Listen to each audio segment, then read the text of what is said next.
ইংরেজি বলতে গেলে যে শব্দগুলি জানা দরকার। আজকে আমরা শিখব কিছু ইংলিশ ওয়ার্ডস এবং তাদের বেঙ্গলি মিনিং সহ ব্যবহার। আমরা প্রায়ই ইংলিশ ওয়ার্ড ইউজ করি, কিন্তু সঠিকভাবে তাদের অর্থ এবং ব্যবহার জানি না। তাই আজকের ভিডিওতে আমি বেশ কিছু ইংলিশ ওয়ার্ডের Bengali meaning, usage and example দেব, যাতে আপনারা ইজিলি ইংলিশ বলতে এবং শিখতে পারেন। So let's get started.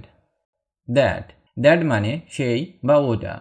দূরে থাকা বস্তু বা ব্যক্তি বোঝাতে দ্যাটকে ব্যবহার করা হয়। যেমন, সেই ছেলেটি আমার বন্ধু। That boy is my friend.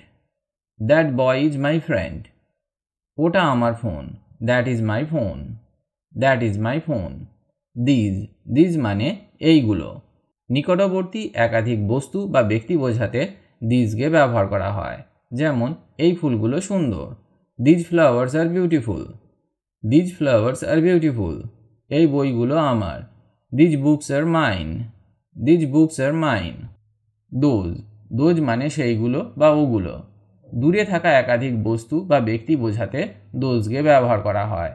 যেমন, সেই ছেলেগুলো খেলা করছে। Those boys are playing. Those boys are playing. ওগুলো আমার জুতা। Those are my shoes. Those are my shoes. Here মানে এখানে। কাছাকাছি কোনো স্থান বোঝাতে ব্যবহার করা হয়।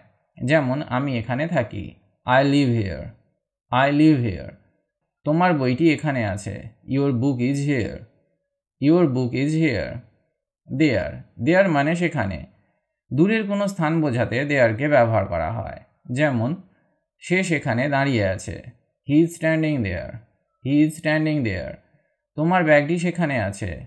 Your bag is there. Your bag is there. Who মানে কে। ব্যক্তি সম্পর্কে জানতে প্রশ্ন করতে হুকে ব্যবহার করা হয়। যেমন, কে তোমার বন্ধু। Who is your friend. Who is your friend. কে এই কাজটি করেছে। Who did this work. Who did this work. What মানে কি। বস্তু বা কার্য সম্পর্কে জানতে এবং প্রশ্ন করতে হোয়াটকে ব্যবহার করা হয়। ফর এক্সাম্পল, তুমি কি করছো। What are you doing. What are you doing. তোমার নাম কি। What is your name. What is your name. Where মানে কোথায়। স্থানের তথ্য জানতে এবং প্রশ্ন করতে হোয়ারকে ব্যবহার করা হয়। যেমন, তুমি কোথায় যাচ্ছ। Where are you going. Where are you going. সে কোথায় থাকে। Where does he live. Where does he live. এই উদাহরণগুলিতে কোনো স্থান সম্পর্কে জিজ্ঞাসা করতে আমরা হোয়ারকে ব্যবহার করলাম। হোয়াই মানে কেন। কারণ বা উদ্দেশ্য জানতে এবং প্রশ্ন করতে হোয়াইকে ব্যবহার করা হয়। তুমি এখানে কেন এসেছো। Why did you come here. Why did you come here. সে কেন কাঁদছে। Why is he crying. Why is he crying. এখানে কারণ বা উদ্দেশ্য জানতে আমরা হোয়াইকে ব্যবহার করলাম। হাউ মানে কিভাবে বা কেমন। উপায় বা পদ্ধতি জানতে প্রশ্ন করতে হাউকে ব্যবহার করা হয়। যেমন, তুমি কেমন আছো। How are you. How are you. এখানে কেমন অর্থে আমরা হাউকে ব্যবহার করলাম। সে কিভাবে এলো। How did he come. How did he come. এখানে কিভাবে অর্থে আমরা হাউকে ব্যবহার করলাম। নট মানে না বা নয়। কোনো কিছু অস্বীকার করতে বা নেতিবাচক বাক্য গঠনে নটকে ব্যবহার করা হয়। যেমন, আমি স্কুলে যাচ্ছি না। I am not going to school. I am not going to school. এটা সত্য নয়। This is not true. This is not true. তাহলে আমরা দেখলাম বাক্যে কিভাবে নটকে ব্যবহার করা হয় কোনো কিছু অস্বীকার করতে এবং নেতিবাচক বাক্য গঠন করতে। আর মানে হচ্ছে বা থাকছে। যেমন, আর প্লুরাল সাবজেক্ট ইউ এর সাথে প্রেজেন্ট টেন্সে ব্যবহার করা হয়। যেমন, তারা আমার বন্ধু। They are my friends. They are my friends. তুমি কেমন আছো। How are you. How are you. Find মানে খুঁজে পাওয়া বা খোঁজা। কোনো কিছু অনুসন্ধান বা আবিষ্কার করতে ফাইন্ডকে ব্যবহার করা হয়। যেমন, আমি আমার কলম খুঁজে পাচ্ছি না। I can not find my pen. I can not find my pen. সে সমাধানটি খুঁজে পেয়েছে। He has found the solution. He has found the solution. Long মানে দীর্ঘ বা লম্বা। দৈর্ঘ্য, সময় বা দূরত্ব বোঝাতে লংকে ব্যবহার করা হয়। যেমন, নদীটি খুব লম্বা। The river is very long. The river is very long. আমি অনেক সময় ধরে অপেক্ষা করছি। I have been waiting for a long time. I have been waiting for a long time. এখানে আমরা দৈর্ঘ্য, সময় বা দূরত্ব বোঝাতে লংকে ব্যবহার করলাম। মোস্ট, মোস্ট মানে সবচেয়ে বেশি বা অধিকাংশ। সুপারলেটিভ বোঝাতে বা সংখ্যাগরিষ্ঠ কিছু বোঝাতে মোস্টকে ব্যবহার করা হয়। যেমন সে সবচেয়ে লম্বা ছাত্র, he is the most tall student, he is the most tall student. অধিকাংশ মানুষ সিনেমাটি পছন্দ করেছে, most people like the movie, most people like the movie. Said, said মানে বলেছিল বা বলেছেন। অতীতকালে কোনো কিছু বলার জন্য সেডকে ব্যবহার করা হয়। যেমন সে বলেছিল যে সে আসবে, he said that he would come, he said that he would come. আমার মা বলেছেন যে এটা ভালো বই, my mother said that this is a good book, my mother said that this is a good book. Way, way মানে পথ বা উপায়। কোনো নির্দিষ্ট রাস্তা বা সমস্যা সমাধানের উপায় বোঝাতে ওয়েকে ব্যবহার করা হয়। যেমন এই রাস্তা স্কুলে যায়, this way leads to the school, this way leads to the school. এটা করার অন্য কোনো উপায় আছে কি? Is there any other way to do this, is there any other way to do this. May, may মানে হতে পারে বা অনুমতি পাওয়া। সম্ভাবনা বা অনুমতি বোঝাতে ব্যবহার করা হয়। যেমন সে আসতে পারে, হি মে কাম, হি মে কাম, এটা একটা সম্ভাবনা। আমি কি এখানে বসতে পারি? May I sit here, may I sit here, এটা অনুমতি বোঝাতে মেকে ব্যবহার করা হলো। ইচ, ইচ মানে প্রত্যেক বা প্রতিটি। আলাদা আলাদা প্রতিটি বস্তু বা ব্যক্তি বোঝাতে ইচকে ব্যবহার করা হয়।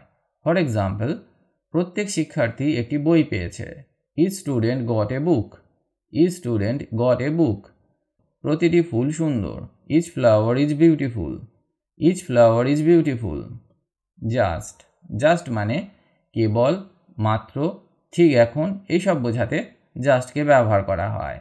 সাম্প্রতিক কিছু বোঝাতে বা জোর দিতে বাক্যে জাস্টকে ব্যবহার করা হয়। যেমন আমি এই মাত্র এসে পৌঁছেছি, I have just arrived, I have just arrived. আমি কেবল এক টুকরো কেক খেয়েছি, I ate just one piece of cake, I ate just one piece of cake. Many, many মানে অনেক। সংখ্যায় বেশি কিছু বোঝাতে মেনিকে ব্যবহার করা হয়। যেমন অনেক ছাত্র মাঠে খেলছে, many students are playing on the field, many students are playing on the field.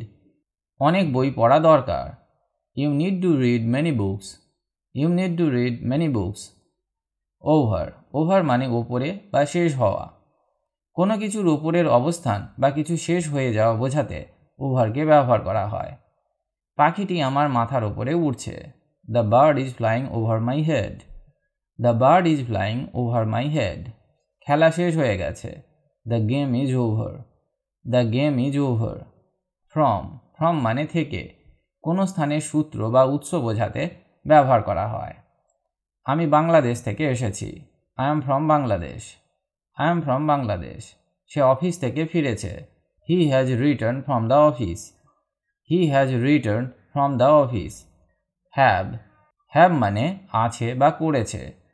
অধিকারের কথা বলতে বা প্রেজেন্ট পারফেক্ট টেন্সে হ্যাভকে ব্যবহার করা হয়।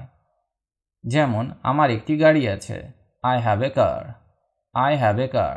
সে ইতিমধ্যে কাজটি করেছে, he has already done the work, he has already done the work. Can, can মানে পারে বা সক্ষম হওয়া।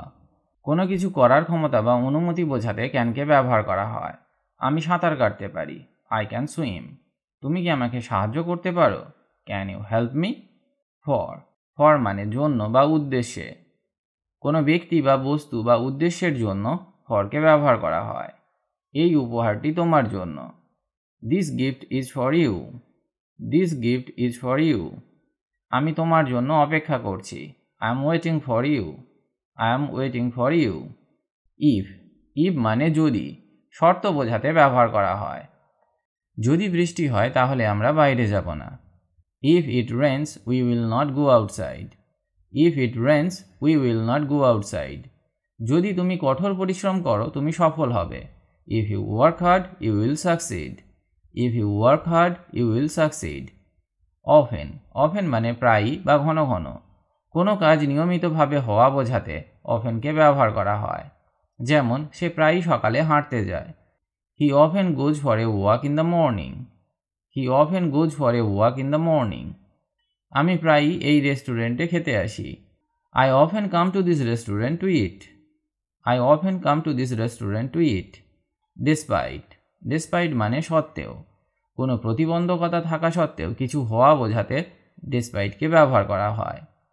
বৃষ্টি সত্ত্বেও আমরা বাইরে গেলাম। We went outside despite the rain. We went outside despite the rain. তার অসুস্থতা সত্ত্বেও সে পরীক্ষায় ভালো করেছে। Despite his illness, he did well in the exam. Despite his illness, he did well in the exam. Such. Such মানে এমন বা এ ধরনের। বিশেষ কিছু বা অতিরিক্ত কিছু বোঝাতে suchকে ব্যবহার করা হয়। যেমন এমন সুন্দর জায়গা আমি আগে দেখিনি। I have never seen such a beautiful place before. I have never seen such a beautiful place before. এ ধরনের ভুল তুমি আবার করো না। Do not make such mistakes again. Do not make such mistakes again. Any মানে কোনো বা যে কোনো। সাধারণভাবে কোনো ব্যক্তি বা বস্তু বোঝাতে ব্যবহার করা হয়। যেমন তোমার কি কোনো প্রশ্ন আছে? Do you have any questions? Do you have any questions? যে কোনো দিন তুমি আমাকে দেখতে আসতে পারো। You can visit me any day. You can visit me any day. Few মানে কিছু বা কম সংখ্যক। সংখ্যায় কম কিছু বোঝাতে ব্যবহার করা হয়। যেমন কয়েকজন ছাত্র ক্লাসে অনুপস্থিত ছিল। A few students were absent in the class. A few students were absent in the class. আমার কাছে কিছু বই আছে। I have a few books. I have a few books. Ever মানে কখনো। প্রশ্ন বা শর্ত বা অতীতের অভিজ্ঞতা বোঝাতে everকে ব্যবহার করা হয়। যেমন তুমি কি কখনো লন্ডন গিয়েছো? Have you ever been to London? Have you ever been to London? আমি কখনো এমন দৃশ্য দেখিনি। I have never seen such a sight. I have never seen such a sight. এই শব্দগুলো নিয়মিত চর্চা করলে আপনার ইংরেজি আরও উন্নত হবে। আজকে আমরা শিখেছি সাম ইম্পর্টেন্ট ইংলিশ ওয়ার্ডস এবং তাদের প্রপার বেঙ্গলি মিনিং এবং ইউসেজ। এই ওয়ার্ডগুলো ডেলি কনভারসেশনে খুবই কাজে আসবে। Practice regularly and improve English speaking skill. যদি ভিডিওটি হেল্পফুল লাগে তাহলে লাইক, শেয়ার অ্যান্ড সাবস্ক্রাইব করুন। কমেন্ট করে জানান নেক্সট টাইম কোন টপিক নিয়ে ভিডিও বানাবো। Thanks for watching. Stay tuned for more exciting English learning videos. See you in the next video. Bye bye.